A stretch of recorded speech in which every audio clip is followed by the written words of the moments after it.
So, hello everyone, this is Zahid Kashif.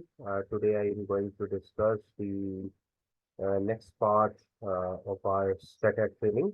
Previously, we have discussed the basic environment familiarity, data management, graphical visualization, descriptive statistics. Then we have discussed the correlation and association regression in simple and multiple modes. We have discussed the assumptions of regression analysis, regression diagnostic, remedies in case of violation of assumptions, uh, and the output generation, how to generate output generation in APA style. In addition to it, we have also discussed the model finalization. What are the basic criteria of model finalization? We have discussed it in the previous session. Decision regarding the IVs. What kind of IV and how we can finalize the model. Decision regarding the variable finalization. All right. The next part was regression, robust regression analysis, regression with categorization of DVs. But before doing it, I am interested to consider the panel data regression analysis today. So let's have a quick overview. I will discuss next week about regression with categorical DVs and time series analysis. But before doing these two topics, I would like to discuss the panel data regression analysis. So I would like to discuss its basics first. What is panel data regression analysis and how we can consider it. So let's have a quick understanding of the panel data analysis technique. This is a document I will share with you. It is basically compiled by uh, some Japanese researcher, Hon Meong Park, and he has given a step-by-step guidelines regarding panel data modeling, how to model a panel data, and how to consider a panel data step by step. In this way, he has discussed the basics of panel data model, how to prepare your panel data, how to consider pooled OLS, LSPV, how to consider fixed effect model, random effect model, Hausman test and cow test, and how you can present your model. But before discussing this thing, you need to see some research papers regarding panel data so that you may have some idea what is the panel data and how we can consider the panel data. So let me show you some research papers. For example, this is a research paper which is basically considered the determinants of FDI in developed and developing countries. And there are a lot more papers here. For example, this one, this shows that it is downloaded. Where it is downloaded, let me check. If it is not downloaded here, I need to check it. All right. So it is being downloaded now. So I would like to show you some file here, like you can see here a lot of files I will share with you. But first of all, I would like to show you this one. This is basically the advanced technique which is known as DMM. It will be applied using dynamic panel. But let me show you how the panel data works. If you read this paper, the purpose of this paper was to investigate the potential determinants of FDI in developed and developing countries. So it is a very simple topic. So this paper investigate FDI determinant based on panel data. So here is basically our interest, how we can deal with panel data in a simple case. I will also share with you some data for your practice so that you may be easily understand how to apply the panel data. So this paper investigate the FTI determinant based on the panel data analysis using static and dynamic modeling for 20 countries. So first we need to understand what is the difference between static and dynamic modeling. If we are considering the panel data modeling, what is the difference between both of them? So you need to understand the panel data first. There are three types of data. One is cross-sectional. It means you are considering data of individuals, donors, countries, companies, etc. In a single point in time. So you may have some individuals or you may have some companies in a particular year. For example, you are considering 50 companies data for the year 2022, 2022, for example. You are considering only one point in time, while the companies are more than one. So this type of data is known as cross-sectional data. The second category is the time series data. The time series data is basically where you consider one uh, country, individual, unit, companies, or anything uh, with multiple points in time. So your points in times become multiple, while your unit of analysis would be single. So let's suppose I am considering the data for Pakistan from 2000 to 2000 from 2000 to 2022. That's true. This is the case.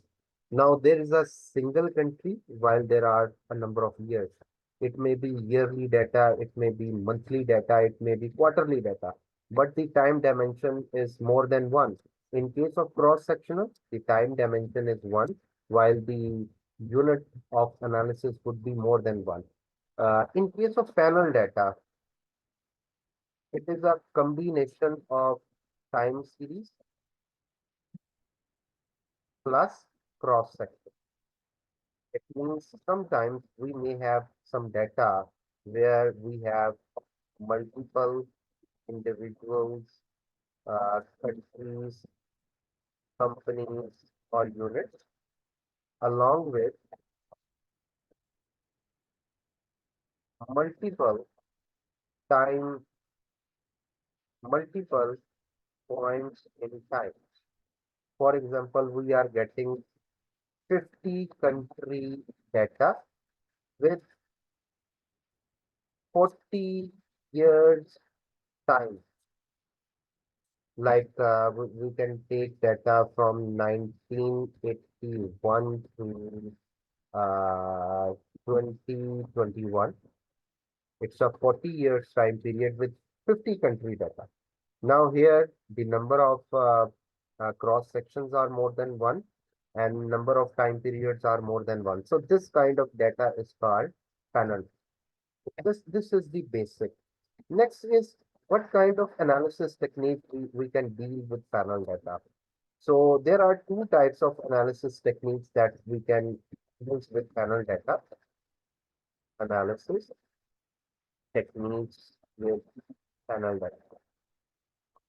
The one is called the static panel and the second one is called the dynamic panel. These are two types of techniques. In case of static panel, you may have fixed effect, random effect, or pooled OLS estimation method. And in case of dynamic panel, you may have EMM You may have uh, uh, 2 SLS, 3 SLS, and so on.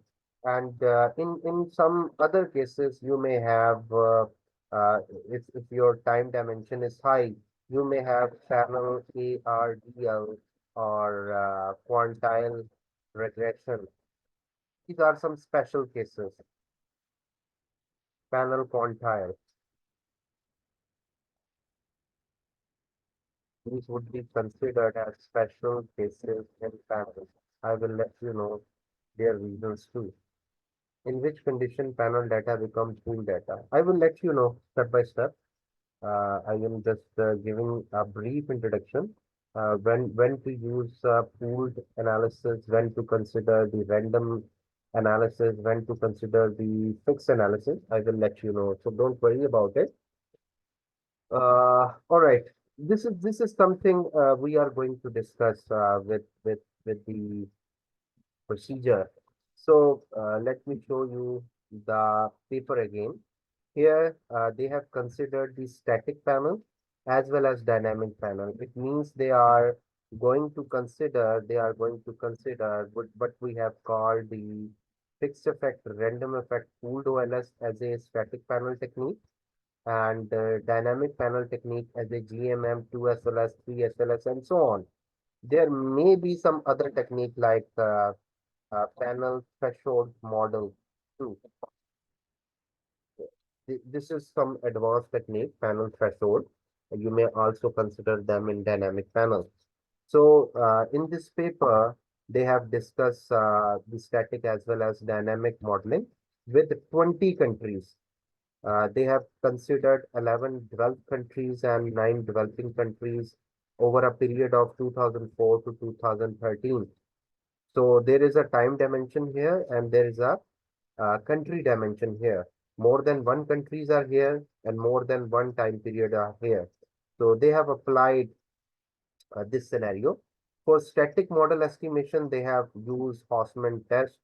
They have applied fixed effect, random effect. They have applied the GMM technique as a dynamic model to capture the endogeneity. That is an assumption. I will let you know what does it mean. But as a brief introduction, you need to have an idea about endogeneity. What does it mean? If you remember that I have told you a condition that if you have a model like y is equal to let's suppose I have told you y is equal to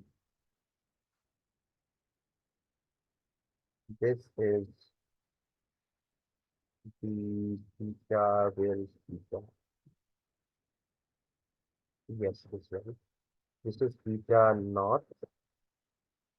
Then you go for plus beta 1.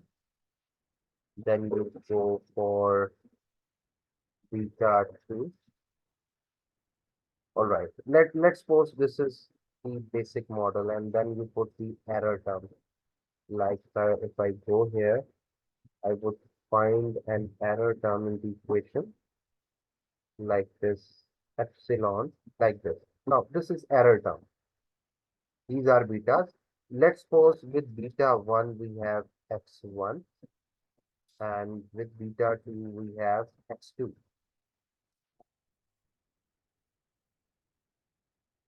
Now there are some assumptions that you need to understand. The first assumption is multicollinearity.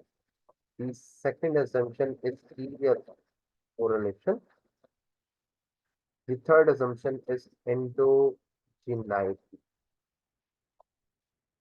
Sometimes the new researcher mix up these assumptions. So what does it mean by multicollinearity? Multicollinearity means when your independent variables are significantly and perfectly correlated. It means their correlation value should be at least 0.80 or higher, and they are their p-value is less than 0.05. So we consider them significantly correlated in this case. So this becomes the multicollinearity. In that case, if x1 and x2 are perfectly correlated with this value or higher with a p-value of 0.05, we consider them multicollinear. In case of serial correlation, your focus should be on error term. If the error term of a particular year is significantly correlated with the error term of any subsequent year, it is known as serial correlation or autocorrelation. So in case of time series data, there might be error term for each time period. For example, if you are having a time series data of 5 years, 2000, 2001, 2002, 2003, and 2004. Let's suppose these are the 5 years. You will find an error term for this, that is error term 1. You will find another error term for this, that is error term 2. You will find another error term for this, that is error term 3. Then you will find error term 4 for the next year. Then you will find the error term for next year. So if these error terms are correlated, perfectly correlated, significantly correlated with each other, then we consider this condition as a serial correlation or autocorrelation. Correlation.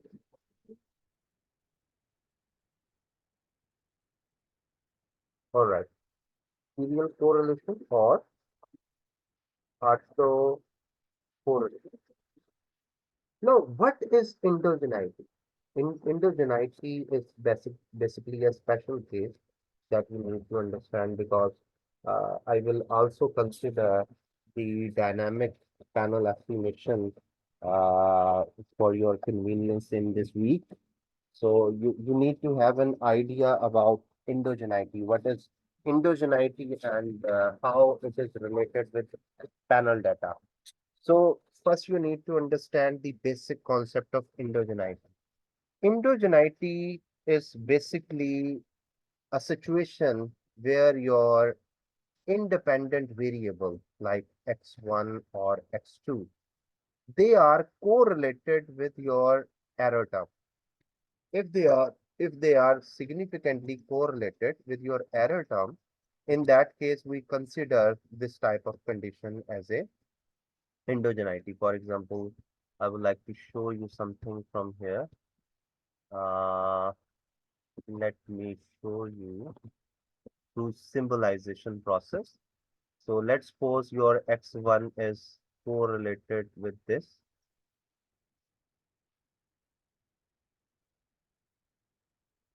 Let me show you again.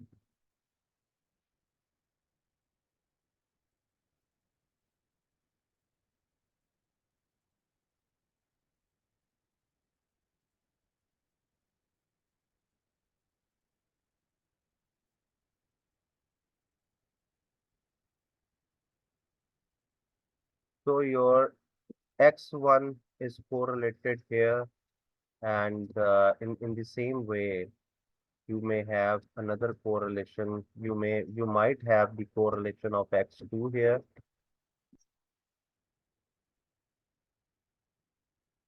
It is not indicating in the same way. You just simply need to understand if your independent variable in pure statistical term, the the correlation, the significant correlation between IVs and error term is endogenite. So whenever you find that there is endogeneity issues, then you may consider the dynamic panel modeling. So this issue may arise due to omission of variables, omission of important variables in the model. So sometimes we may omit some important variables in the model, and you always remember that your error term might involve some of the independent variable that you may have not included in your model. This is not a complete model. Uh, the x1 and the x1 and x2 are not only the variables that are influencing your dependent variable. There might be some other variables that are also influencing your dependent variables. And if you did not included those independent variable in the model, they are automatically considered by your error term. So it is possible that those omitted variables might be correlated with your error term. So in that case, endogeneity is there. So it is not necessary that there are independent variables which are already included. They may have omitted. I can include here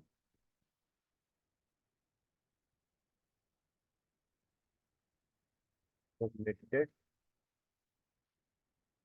IVs. So these would be omitted IVs or these would be given IVs that may be correlated with your error term. So this condition is known as endogeneity. So whenever you face the endogeneity issue, I will let you know how to check whether there is an endogeneity issue in your panel model or not. So whenever you face endogeneity issue with your panel model, you are going to use the dynamic panel estimation technique, which is GMM. So I would like to show you how they have incurred the static panel so that we may have a starting point for considering. This is the basic model. This is the static panel data specification model. They have considered some independent variables and they have considered some control variables in a vector shapes. They have different vectors. We may simply consider them as an variable. So these are basically the economic model. How FDI is determined. FDI is determined by GDP, by gross fixed capital formation, by fixed freedom index, by trade openness. So these are some of the variables they are using to influence the FDI. So they may have also included the technical change, TFP change, the efficiency change, and so on. They are considering different variables in different models. So you need to understand as a simple example that how we are going to test our study. So they have also considered the specification of dynamic panel data, like this one is the dynamic panel. The basic difference between static panel and dynamic panel is that when you are using a dynamic panel, your dependent variable becomes the independent variable in the model with a lag value, with a previous lag value. It means the theory behind it that your dependent variable may be influenced by its own previous value. So if you have a dV of FDI, it might be influenced by its own previous value. So T minus 1 is basically the value of FDI in the previous year. So FDI is influenced the FDI in the previous year is influence the FDI in the next year. So this is basically the dynamic panel model, and This is one which is basically omitted in case of your model. Like I have told you here, that some of the IVs are omitted, which are basically correlated with the error term. So it might be possible using this model that the previous value of FDI was influencing the error term. So they have considered the previous value in order to control the endogeneity issue. So this is how the econometrics modeling works. Like you have seen here again, this is the same model. They have prepared it using the GMM technique, and I will let you know the whole procedure. They have run the fixed and random effect estimation. They have captured the causality among the variable. They have applied the pairwise Granger causality test and verified the treatment of endogenous variable as exogenous one. They have captured the endogeneity using GMM1, which is a technique to control for endogeneity. So you need to understand this is the estimation. They have estimated the model. I would like to show you. This is the results of static panel. First, you need to understand this model.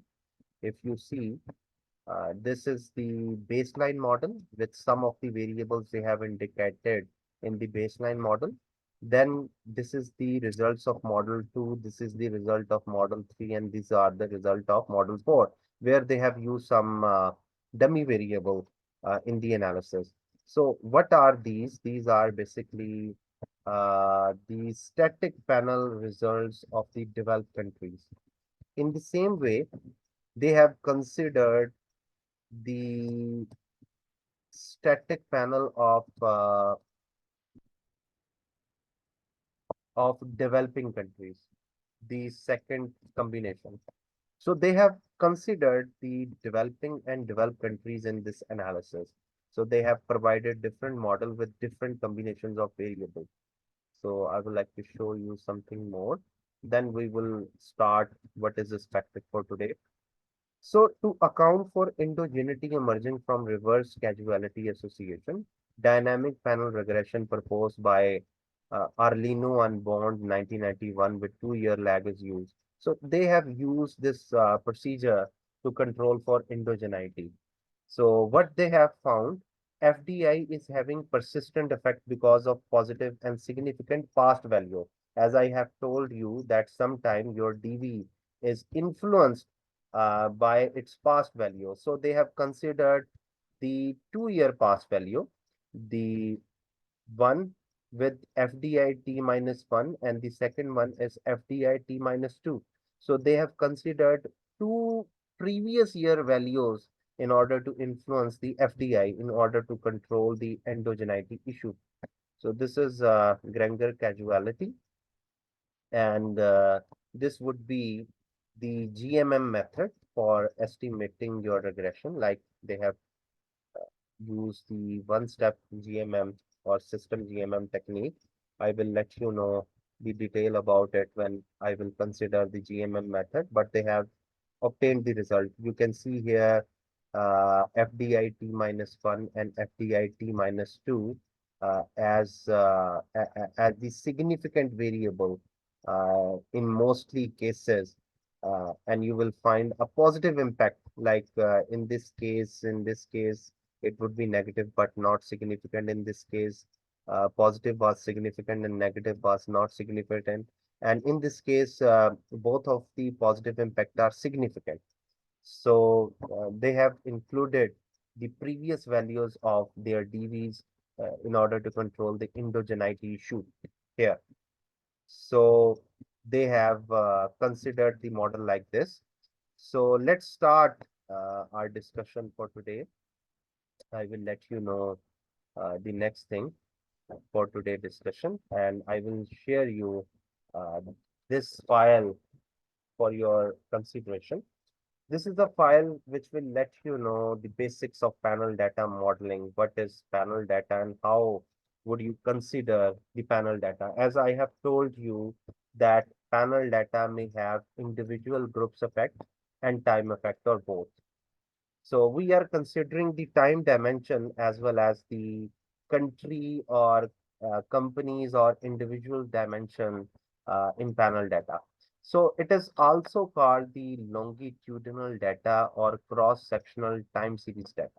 So when you have both of the dimension covered in your panel data, in your data, that data is known as panel data. So it is also known as longitudinal data, or it is also known as cross-sectional time series data, because we may have cross-section as well as we may have time series dimension. So they have exemplified some of the example. They have given the reference of Baltagi. Uh, the Baltagi states that panel data gives more informative data, more variability, less collinearity among the variables. So if you face multi-collinearity issue in your time series data or in your cross-sectional data, try to transform your data into panel data. So it will give you less collinearity among the variable, more degree of freedom and more efficiency. So sometimes if you feel that your cross-sectional data or time series data is not giving the linear results, or it is not giving the normal residuals, or it is showing you a multi-collinearity issue, always try to transform the data into panel data. So it is more well organized. It is attractive. It is appealing. Um, it provides you. It deals with heterogeneity issue, and it would perfectly examine the fixed or random effects in your model. You may have a lot of things in order to understand your panel data. So. Uh, there are some issues with panel data too. It is not always easy like it sounds. A common misunderstanding is that fixed and random effect model should always be employed whenever your data are arranged in panel data format. This is one of the misunderstanding. You need to understand that there are certain assumptions that you need to test whether your fixed effect and random effect would be applicable or not. So you are not going to apply the fixed effect or random effect always. There are certain assumptions that you need to meet before applying or validating your results to fixed effect or random effect. So always remember that in case of static panel, you might have the option of applying fixed effect, random effect, or pooled OLs. But these are not always the right options, because there are certain assumptions that you need to fulfill. If the assumption violates, your models for static panels may also be changed. So you need to understand certain assumptions. I will let you know. So the problem of panel data modeling by large come from panel data themselves, model process, and interpretation and presentation of the results. So some studies analyze poorly organized panel data. Always remember that the organization of the panel data, if it is poor, it will create some serious econometrics problem for you during estimation. So you need to understand how to organize your panel data efficiently.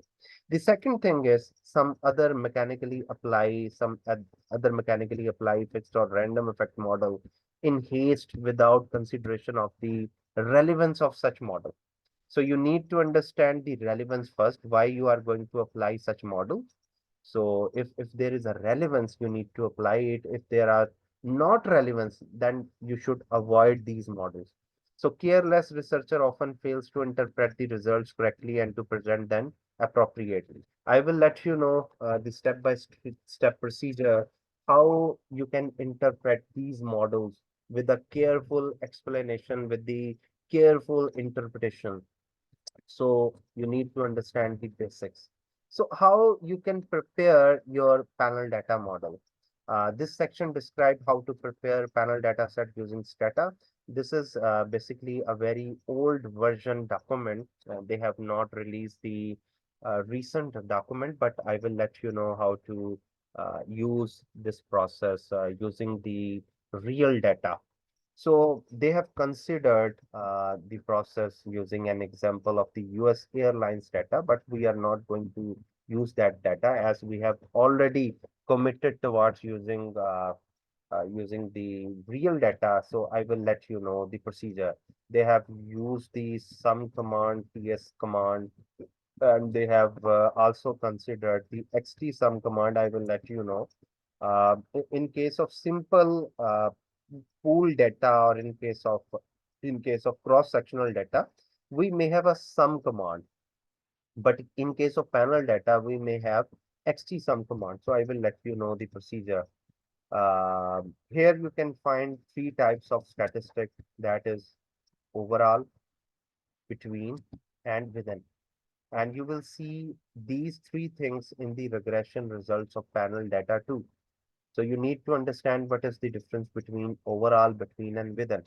So between statistics are calculated on the basis of summary status of six airlines.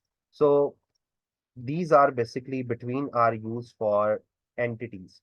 It means if you are considering a data for a number of countries, so the statistics related to those countries would be considered as a between.